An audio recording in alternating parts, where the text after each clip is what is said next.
cet argent qu'ils ont reçu ne leur apportera ni paix ni prospérité. Que chaque dollar emprunté par Benoît Mukendi et Solange Zinga devienne un poids sur leurs épaules. Que leurs investissements produisent des pertes au lieu des bénéfices espérés. Que les récoltes de la plantation de Benoît se dessèchent avant la moisson.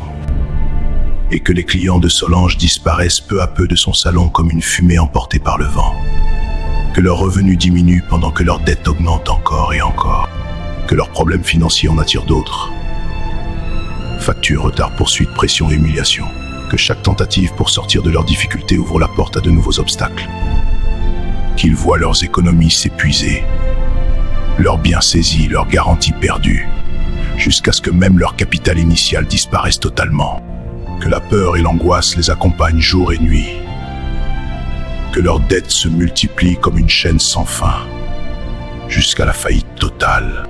Ainsi avons-nous parlé, Pascal et Marc Boukassa, propriétaires spirituels de l'argent qu'ils utilisent dans leurs investissements et leurs activités.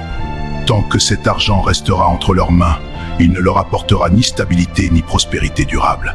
Chaque gain deviendra une perte, chaque projet deviendra un fardeau. Qu'ils se souviennent de nos paroles, car l'argent qu'ils pensent posséder ne leur appartient pas. Ainsi est prononcée notre déclaration sur leur destinée financière. Le lendemain de leur convocation à la Kanjara Credit Bank, Benoît Mukendi et Solange Zinga prirent une décision importante. Face à la gravité de leur situation financière, les deux entrepreneurs comprirent qu'ils ne pouvaient plus affronter cette épreuve chacun de son côté. Entre les pressions de remboursement, le manque de liquidité et la menace de perdre leur garantie, ils décidèrent d'unir leurs forces afin de chercher ensemble une solution capable de sauver leurs activités et leurs investissements.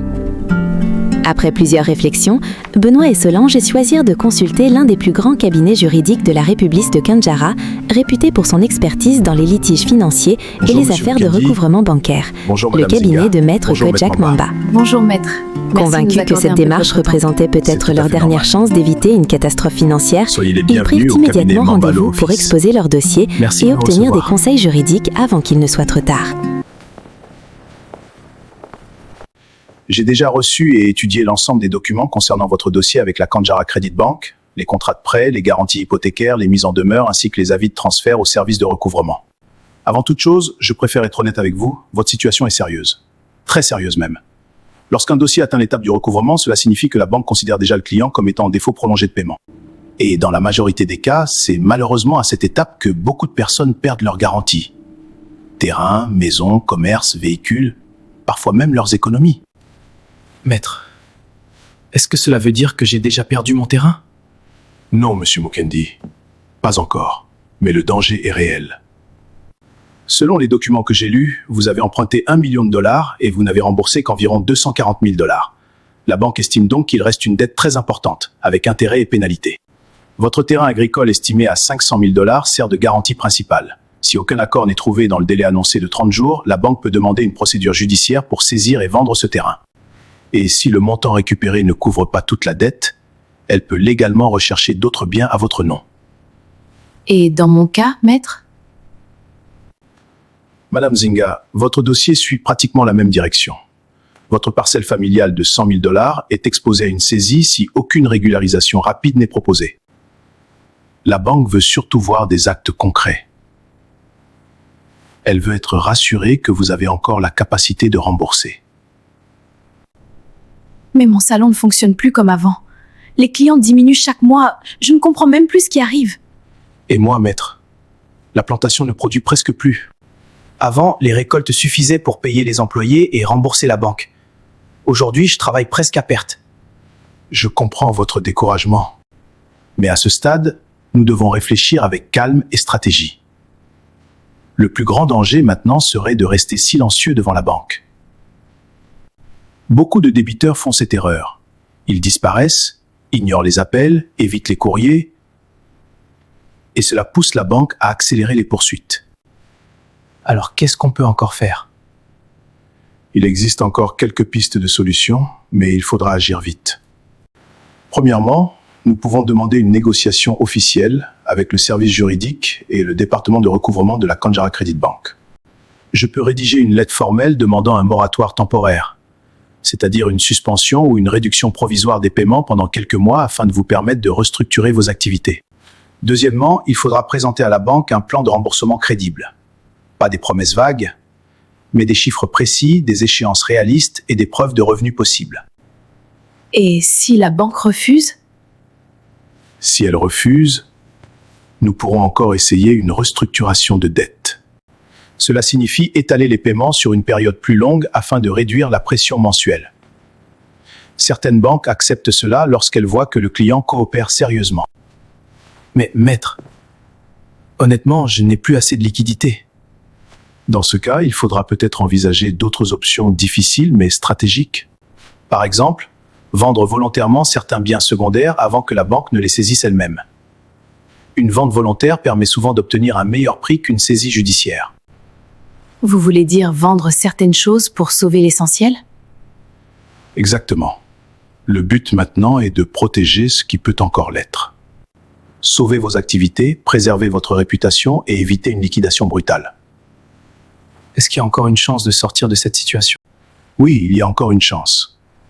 Mais cette chance dépendra de votre discipline, de votre rapidité et surtout de votre capacité à prendre des décisions courageuses. Les 30 jours donnés par la banque sont extrêmement importants. Chaque jour compte désormais. Maître, nous voulons nous battre. Nous ne voulons pas tout perdre. Alors écoutez-moi bien tous les deux. À partir d'aujourd'hui, nous allons travailler ensemble, dossier par dossier.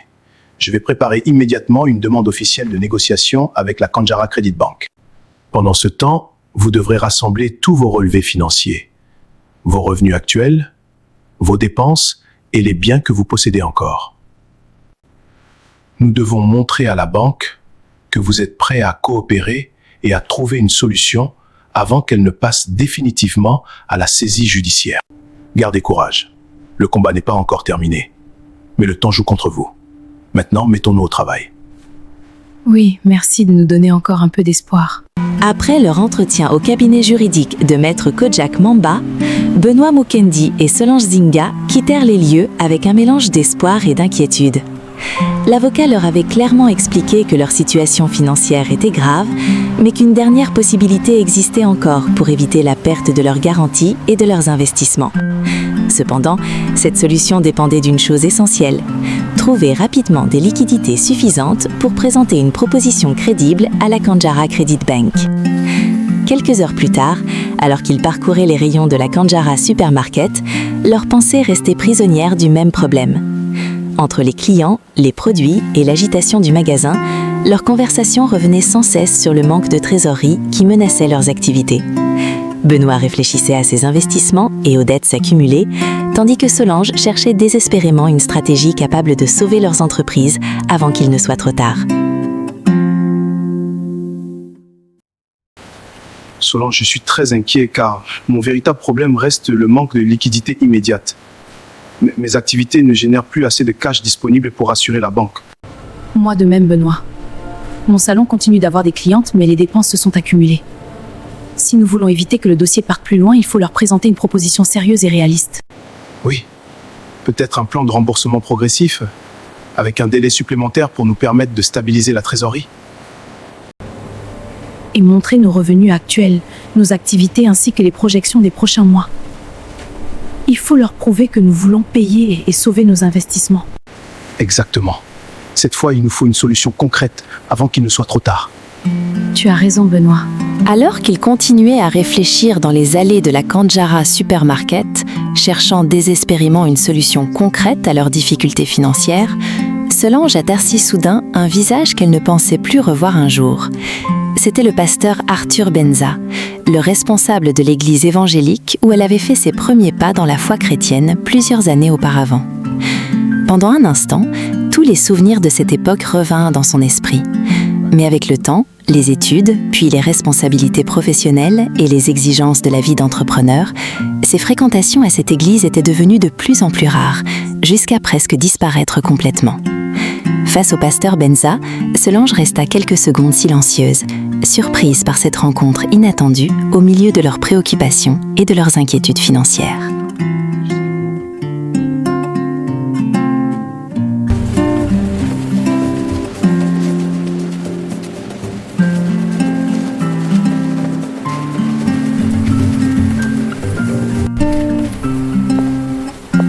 Pasteur Benza? Oh mon Dieu, ça fait tellement longtemps! Solange? Quelle surprise de te voir ici. Comment vas-tu, ma fille? Je vais bien, pasteur. Enfin, j'essaie. Permettez-moi de vous présenter quelqu'un. Voici Benoît Mukendi, un très bon ami à moi. Enchanté, pasteur. Ravi de vous rencontrer, monsieur Mukendi. Que Dieu vous bénisse. Pasteur, je voulais aussi m'excuser. Avec les études, le travail et toutes les responsabilités, j'ai fini par m'éloigner de l'église. Ne t'inquiète pas, Solange. Les portes de l'église restent toujours ouvertes. L'important, c'est de retrouver le chemin. Justement, nous avons une étude biblique ce soir à l'église. J'aimerais beaucoup que vous veniez tous les deux. Pourquoi pas? Ça nous fera sûrement du bien. Oui, pasteur, nous viendrons ce soir. Parfait. Alors je vous attends. Que Dieu vous accompagne d'ici là. Après avoir terminé respectivement leur activité quotidienne de la journée, Benoît Mukendi et Solange Zinga décidèrent de répondre à l'invitation du pasteur Arthur Benza et se rendirent à l'église évangélique de Kandjara. Ce soir-là, ils assistèrent à un culte puissant, rempli de chants d'adoration, de prières ferventes et d'un enseignement profond sur la foi, l'espérance et la persévérance dans les moments difficiles. Assis parmi les fidèles, Benoît et Solange écoutaient attentivement chaque parole, comme si le message s'adressait directement à leur situation. À la fin du culte, alors que plusieurs fidèles quittaient progressivement la salle, les deux entrepreneurs demandèrent un entretien privé avec le pasteur Arthur Benza. Dans le calme du bureau pastoral, ils lui expliquèrent avec sincérité les graves difficultés financières qu'ils traversaient avec la Kandjara Credit Bank, le poids des dettes, le manque de liquidité et la peur de perdre leur garantie. En écoutant leur histoire, le pasteur Benza fut profondément touché. Animé d'un véritable sentiment de compassion et d'un devoir spirituel de les soutenir, il leur parla avec douceur et leur promit de les accompagner dans la prière, afin que Dieu leur ouvre un chemin là où toutes les portes semblaient se fermer. Benoît, Solange, je dois vous avouer que votre histoire me touche profondément. On voit que vous avez travaillé dur pour construire vos activités, mais aujourd'hui vous portez un poids énorme sur vos épaules. Pasteur, nous sommes vraiment dépassés. La Kandjara Credit Bank nous met une pression terrible. Nous essayons de trouver une solution, mais les liquidités manquent de partout. Je vois. Même avec tous nos efforts, nous avons l'impression que tout peut s'écrouler à tout moment. Parfois, je me demande comment nous allons nous en sortir. Je comprends votre inquiétude. Mais écoutez-moi bien. Ne laissez jamais la peur vous faire oublier que Dieu est encore avec vous. Votre situation me rappelle l'histoire des disciples dans la barque pendant la tempête. Le vent soufflait violemment, les vagues entraient dans la barque et les disciples étaient paniqués. Pourtant, Jésus était avec eux dans cette même barque. Oui, pasteur. Le problème des disciples n'était pas seulement la tempête. C'était qu'ils avaient oublié la présence de Jésus au milieu d'eux. Ils regardaient les vagues au lieu de regarder à celui qui avait pouvoir sur la mer. Et cette personne, c'est Jésus. C'est vrai. En ce moment, nous regardons surtout aux problèmes. Et c'est normal humainement. Mais la foi consiste justement à continuer d'avancer même quand tout semble contraire. Les vents et les marées de la vie viendront toujours. Ce qui fait la différence, c'est la présence de Dieu dans votre barque. Pasteur, nous avons vraiment besoin de retrouver cette paix. Et vous allez la retrouver. Nous allons prier ensemble. Et nous allons croire que Dieu ouvrira une porte là où vous ne voyez plus d'issue. Demain matin, je viendrai prier pour toi, Solange, dans ton salon de beauté. Et ensuite, j'irai voir Benoît à sa plantation. Nous allons consacrer vos activités au Seigneur. Croyez en Dieu. Pasteur, merci beaucoup. Votre soutien nous redonne du courage. Oui, merci. Nous avions besoin d'entendre ces paroles ce soir. Gardez la foi. Une tempête ne dure jamais éternellement. Et souvenez-vous toujours d'une chose. Tant que Jésus est dans la barque, elle ne peut pas sombrer. Seigneur Jésus-Christ, nous venons aujourd'hui te remettre Benoît Mukendi et Solange Zinga entre tes mains puissantes. Tu connais leurs inquiétudes, leurs combats et les difficultés qu'ils traversent actuellement. Père, soutiens-les dans cette période difficile et renouvelle leur force et leur espérance. Nous te confions également leurs activités professionnelles, leurs entreprises et tout le travail de leurs mains.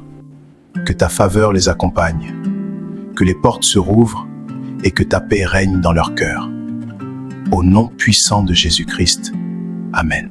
Le jour suivant, Comme il avait promis à Benoît Mukendi et Solange Zinga, le pasteur Arthur Benza se rendit d'abord au Solange Zinga Beauty Lounge afin de prier pour les activités de la jeune entrepreneur. Mais dès qu'il franchit les portes du salon, quelque chose troubla profondément son esprit. Derrière les sourires, derrière l'élégance du lieu et l'apparence paisible des activités, le pasteur ressentit une lourde oppression spirituelle. Une présence négative semblait peser sur l'atmosphère du salon. Il remarqua une tension invisible, comme une force cherchant à semer la nervosité, l'impatience et les conflits entre les employés et les clientes. De petites incompréhensions dégénérèrent rapidement en disputes inutiles, créant une ambiance de stress permanent. Le pasteur Arthur Benza comprit alors que le problème dépassait simplement les difficultés financières ou professionnelles.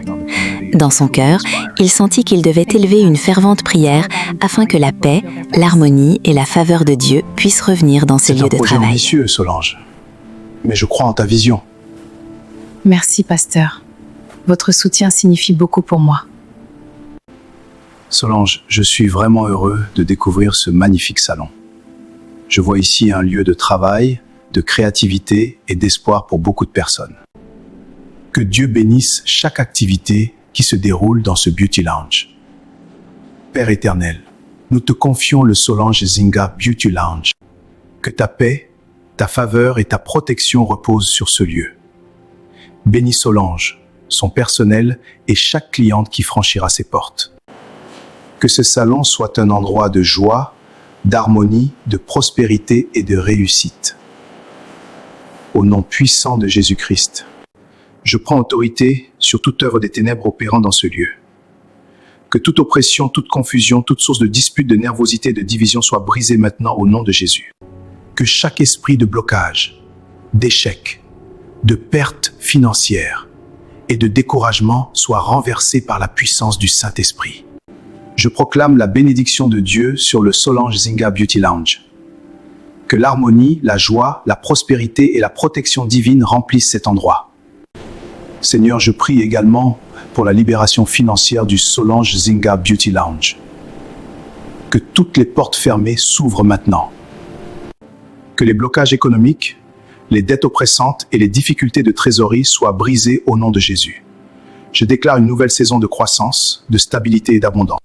Que les clientes viennent en grand nombre, que les activités prospèrent et que la faveur divine accompagne chaque projet et chaque investissement de cette entreprise. Que chaque personne qui entre ici ressente la paix et non l'oppression. Au nom puissant de Jésus-Christ, nous déclarons la victoire totale. Amen. À la fin de la prière et des puissantes déclarations du pasteur Arthur Benza, quelque chose changea immédiatement dans l'atmosphère du Solange Zinga Beauty Lounge. Les puissances de ténèbres, les ombres maléfiques et toutes les forces obscures qui avaient pour mission d'empêcher les clientes d'entrer dans le salon ou encore de créer une pression insupportable et des disputes parmi celles qui osaient franchir les portes du lieu furent brisées et contraintes de quitter cet endroit. Comme balayée par une lumière divine, cette oppression disparut soudainement. Le salon fut alors rempli d'une profonde paix, d'un calme surnaturel et d'une présence rassurante que seul le Saint-Esprit de Dieu peut donner. Même les employés et les clientes ressentirent immédiatement que quelque chose venait de changer dans ce lieu. Après avoir quitté le Solange Zinga Beauty Lounge, le pasteur Arthur Benza prit directement la route vers la plantation de Benoît Mukendi. Arrivé sur les lieux, au milieu des champs et des récoltes, le serviteur de Dieu sentit également le poids d'un combat invisible qui pesait sur les activités de Benoît. Sans perdre de temps, le pasteur Benza demanda à Benoît de l'accompagner au centre de la plantation. Là, levant les mains vers le ciel, il commença une puissante prière d'autorité, consacrant le sol de la plantation au Seigneur Jésus-Christ. Il déclara la paix, la protection divine et la restauration financière sur toutes les activités agricoles de Benoît Mukendi, croyant fermement que Dieu allait transformer cette saison difficile en une saison de bénédiction et d'abondance.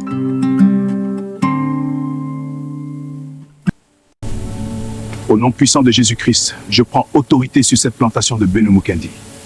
Que toute malédiction, toute sécheresse spirituelle, toute force de blocage et de destruction quitte cette terre maintenant. Seigneur, purifie ce sol, bénis chaque semence, chaque récolte et chaque activité qui s'y déroule. Que cette plantation produise en abondance et devienne une source de prospérité, de paix et de témoignage. J'ouvre les portes de la faveur, des contrats, des finances et de la protection divine sur ce domaine. Au nom de Jésus-Christ, Amen. La République de Kandjara traversait une période économique difficile. Malgré les démarches entreprises par le cabinet juridique de Maître Kojak Mamba, l'espoir de sauver les entreprises de Benoît Mukende et de Solange Zinga semblait s'effondrer jour après jour. Le cabinet d'avocats adressa officiellement une demande de négociation au service juridique ainsi qu'au département de recouvrement de la Kandjara Credit Bank afin d'obtenir une restructuration de dette et des délais de paiement plus souples. Mais la réponse de la banque fut froide et sans appel.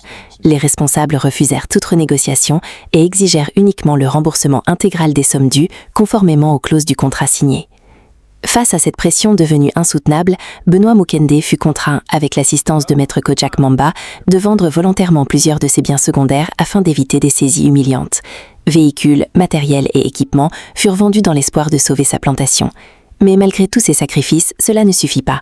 Finalement, la Kandjara Credit Bank mit la main sur sa garantie principale, le vaste terrain de sa plantation, estimé à plus de 500 000 $. En quelques semaines, Benoît Mukende perdit tout ce qu'il avait construit pendant des années de travail acharné. Ses rêves, ses investissements et ses espoirs s'écroulèrent brutalement. Du côté de Solange Zinga, la situation semblait également se diriger vers une catastrophe semblable. Les dettes s'accumulaient et la pression financière devenait chaque jour plus lourde. Pourtant, sans qu'elle ne le réalise pleinement à ce moment-là, un miracle avait déjà commencé à prendre naissance. Merci Seigneur. Le jour même où elle avait signé le Merci contrat de pour prêt ce avec la miracle. banque, Solange s'était enfermée dans sa Ce chambre et financement, avait c'est le adressé début une de prière tout. sincère à Dieu. Elle avait consacré son Merci, entreprise, merci, son merci. salon et même l'argent emprunté entre les mains du Seigneur. Et Dieu ne l'avait pas oublié. Quelques semaines plus tard, un événement inattendu bouleversa son destin. La fille du gouverneur de Kandjara City préparait un mariage somptueux, un événement prestigieux destiné à réunir les plus grandes personnalités du pays. Après plusieurs recommandations, le contrat officiel de beauté et d'esthétique du mariage fut confié au Solange Zinga Beauty Lounge. Ce contrat exceptionnel rapporta des revenus considérables qui permirent à Solange de rembourser intégralement sa dette auprès de la Kandjara Credit Bank. Là où tout semblait perdu, Dieu avait ouvert une porte inattendue. Pendant près d'une année entière, Benoît Mukende sombra dans une profonde dépression. La perte de sa plantation avait détruit son moral et failli lui coûter la vie. Mais au milieu de cette obscurité, Solange Zinga demeura à ses côtés comme un véritable soutien envoyé par Dieu. Elle lui apporta une aide financière, émotionnelle et surtout une présence humaine qui lui redonna progressivement la force de continuer à vivre. De son côté, le pasteur Arthur Benza continuait de les soutenir spirituellement par ses prières, ses conseils et ses encouragements constants. Avec le temps, Benoît comprit que sa chute n'était pas la fin de son histoire. Fort de cette expérience douloureuse, il décida de recommencer sa vie autrement.